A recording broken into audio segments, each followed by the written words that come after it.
Hey y'all, Michael here. Don't you just love it when your game collection starts disintegrating? Well, this bad boy has a ton of games with that amazing feature. While it's over 40 years old, it's still more than just novelty. While some people might say it doesn't matter since it's not the newest console or anything, it left an impact on gaming most consoles don't leave. Almost every single game made for this thing is high quality. Which would you rather play, Kirby's Adventure or Stable Life Riding with Horses? It really changed the way we play games, even today, and it helped put Nintendo on the map as a game company. In 1983, Nintendo released their family computer, more commonly known as the Famicom, a system with a microphone for games that looked like this.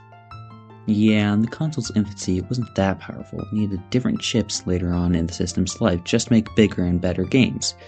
You see, Nintendo couldn't just release the Famicom in North America for a big reason too.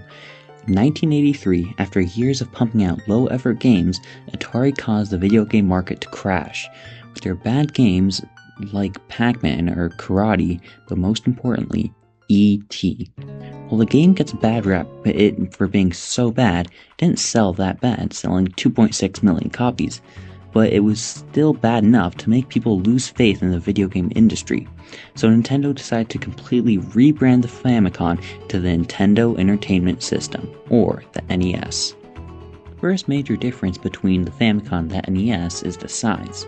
This thing's bulky as all hell and was built to look like a VCR, while the Famicom, on the other hand, is a top loader that's pretty small. The controllers are very similar, with the only difference being that the Famicom controllers have rounded corners, while the NES controllers are squared and have different colors. However, the NES was the first home console to use a D-pad. The D-pad had a 4-direction button that was much better for 2D gaming than a joystick. But if that doesn't satisfy your controller needs, then you can use the hundreds of other controllers made by Nintendo or third parties. On the simpler side, there was a redesign of the Famicom controllers without the microphone, which is reasonable. There's also the U-Force, a touchless controller that you can just wave your hands in front of and it'll process the movement. And there's the NES Advantage, also known as NES Cheaters, that has an arcade joystick and a turbo mode. But the NES 4-score is quite interesting because it allows you to play with 4 people at the same time. The console didn't intend for that to happen, and that was the problem. Only 25 games support this thing, all of them being released late into the NES's lifespan.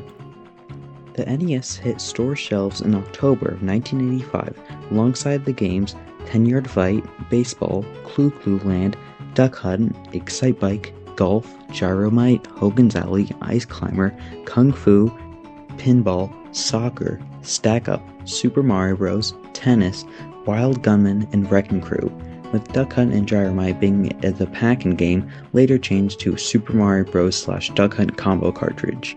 When the console released, Nintendo tried to market it as the ultimate toy instead of a video game system, and to further push that, Nintendo introduced ROB in the NES Deluxe set. ROB stands for Robotic Operating Buddy. It was a small machine you could plug into controller slot 2 and it could play the games Gyromite or Stack Up with. In Gyromite, ROB makes the walls move up and down, and only one other game was released that used ROB. However, to promote the NES being a toy and to appeal more to the Western audience, they included a gun. The NES Zapper was used in more games than ROB, the most famous being Duck Hunt. You just shoot the ducks that show up on the TV. It really felt like you were shooting ducks. Oh, it appears that was a plane. But the most famous NES game of all time, the best-selling game of all time for much longer than it should have, the game that single-handedly saved video games, the console seller, it's Super Mario Bros.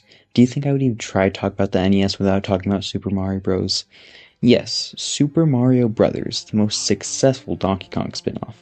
Play as Mario or Luigi if you player 2, and run to the end of the level while collecting mushrooms and stomping on enemies to reach the flagpole and get to the next level. Rinse and repeat 32 times and suddenly you beat the game. But in all seriousness, the game really shows what the NES can do. The amount of levels in the game was monumental for the time when most games were usually just one-screen arcade games. However, Super Mario Bros. Is pretty much all the NES can do. You see, NES cartridges had a small problem. They only had 32 kilobytes of data.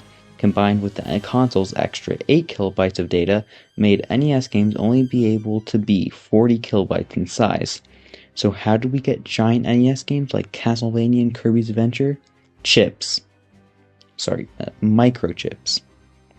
Nintendo, along with a few licensees, made different types of chips to expand the NES's memory space and make bigger sprites with more colors. But that wasn't all the console did to improve its games. The Legend of Zelda released in 1986 and gave birth to the battery save system. The save system allowed games to be much larger, as the player wasn't expected to beat the game all in one go. The problem with the save battery, though, is that it made games cost more money, so some games opted to use a password system instead.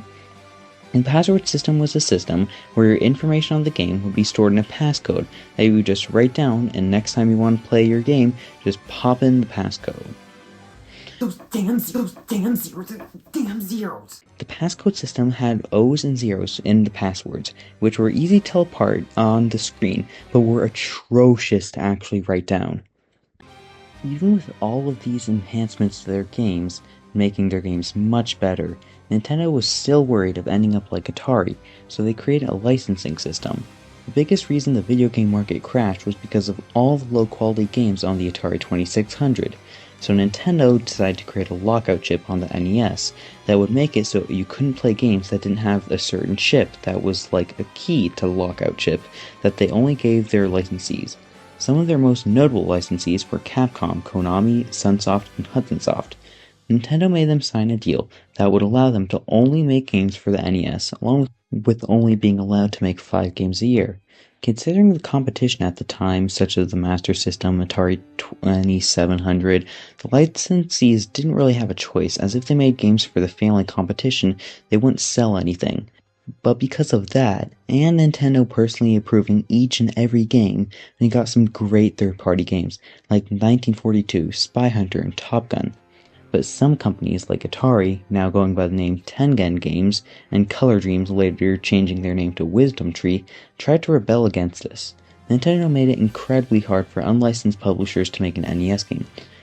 Firstly, the console had the lockout chip. Secondly, Nintendo told Toys R Us, Target, Walmart, and their other retailers not to sell unlicensed games.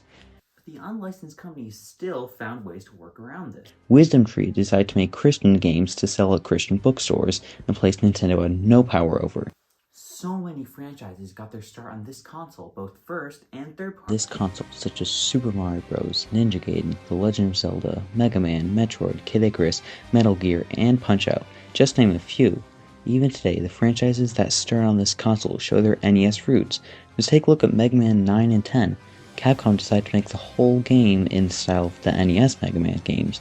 In Super Paper Mario, Mario, Peach, and Bowser can turn into the NES versions of themselves, not to mention how many times the Mario series makes new remixes of the original Mario tune.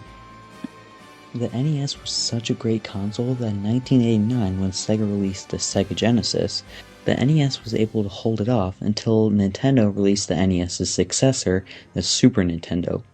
But NES games had a flaw that had people potentially damaging their cartridges. So after a few years, the NES connector pins would start to get rusty and would sometimes not work, leaving people to resort to cartridge blowing. This damages the game because of the moisture on your breath, and sometimes damages the connectors, causing a temporary solution but a long-term problem. In 1993, when the Super Nintendo was already out, Nintendo decided to release the NES Top Loader. This thing was atrocious, being much less bulky. It was a top loader for a console with giant cartridges. I mean, look how much it sticks out. It also only has an RF port, causing the picture to be fuzzy and the sound to be muffled. However, I will say that it has the absolute best feeling NES controller.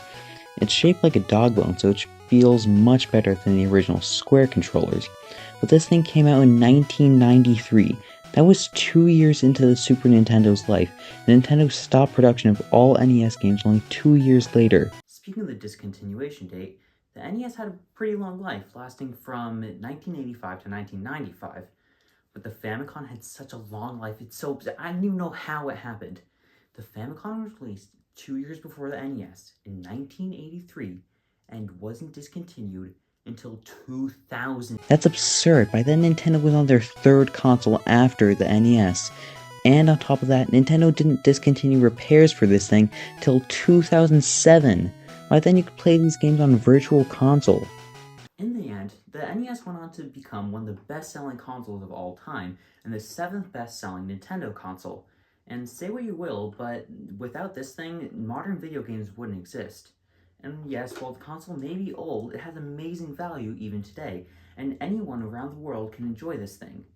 Just not Master System players.